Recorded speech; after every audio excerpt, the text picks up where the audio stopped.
Get ready for the dictation. Start.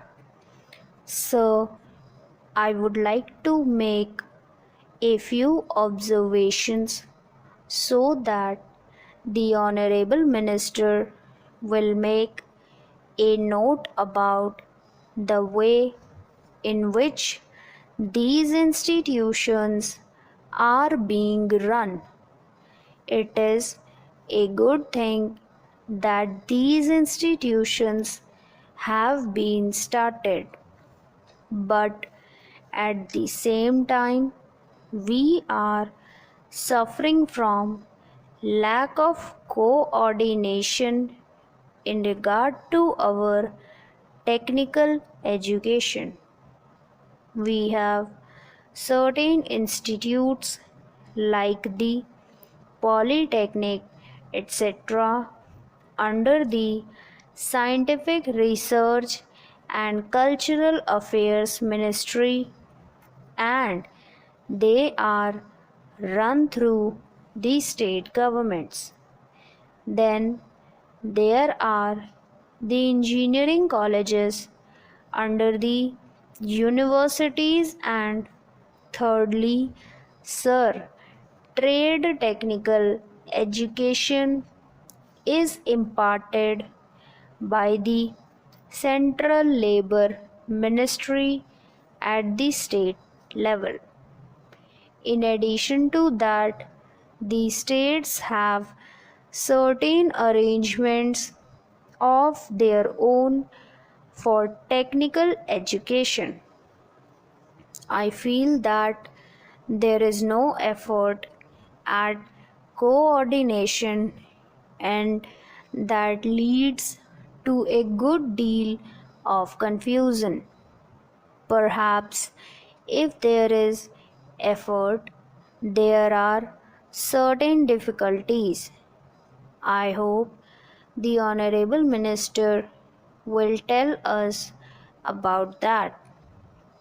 I would also like to suggest that even in these four institutions, as for some time the medium of instruction would be English, for emotional integration, an attempt should be made to take a few students from the neighboring region or other regions on a reciprocal basis.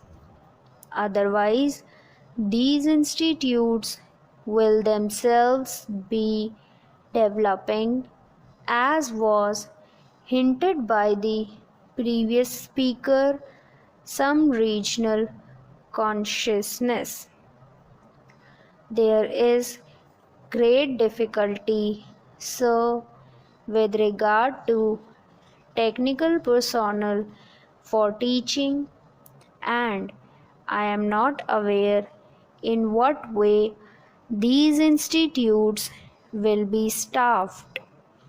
Perhaps some foreigners will be brought in, but at the same time, with the arrangements existing at present for taking technical help from different countries, Russia, UK, USA, and Germany, I do not know whether there will be special courses provided in these institutes for the teaching staff from those different countries. What arrangements there are, one does not know. In the present arrangement for teaching, I should have liked to mention the fifth arrangement for teaching at present provided through the various industrial concerns like Bhilai, Rourkela, etc. All these big concerns have their big technical schools, and they take their students for postgraduate work as also for research work. What will therefore happen with regard to the standard is a question. So, we are not at all sure in our country about the correct use of terms. I would, for instance, mention here the word polytechnic. They have one school, and even if there is arrangement for starting another subject, no effort is made, and no sooner they feel they should give guarantee of some sort of technical education without proper inquiries with regard to the possibilities for employment and the various mineral resources, etc., and the basic education that should enable the students to enter the polytechnics, to have the training where it is available. These polytechnics are started. Similarly, there is some confusion about the use of the word university.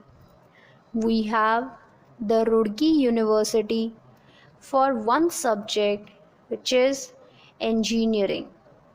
So, it seems there is going to be one university for one faculty. We have one music university also in Madhya Pradesh. We are going to start, I am told, perhaps a university only for agriculture. So, if these institutes are there, which term seems to be really the appropriate word in place of these one faculty universities, I think the Honorable Minister should take the initiative in determining what should be the exact connotation of these terms. Otherwise, one day, as was pointed out, there will be perfect confusion. There comes also the question of the recognition of the degree given by these institutes. Of course, if the training with the special facilities available and the specially recruited staff available is of a high standard, naturally, people would be very anxious to recruit the people who have passed out from there. In the beginning, there will not be any trouble with regard to making use of the graduates turned out from there. But the question of recognition has to be decided on certain principles, and those principles should be laid down and followed from the beginning. Now, I would like also to mention the question about scholarships. It was pointed out that certain scholarships, especially to the children of the working class, should be given. I would like to point out here that there is already provision for that, and it is not something new. What I would like to stress is that scholarships should be in larger numbers. These scholarships do not seem to be adequate for the rising standard of living and the cost of living. The scholarships that are given do not meet half the need. There is yet another matter which the Honorable Minister is the proper person to inquire about, and that is the merit scholarships that are available in different states to students for technical subjects or to other students who pass with very high marks are not given by the states if they read outside the state.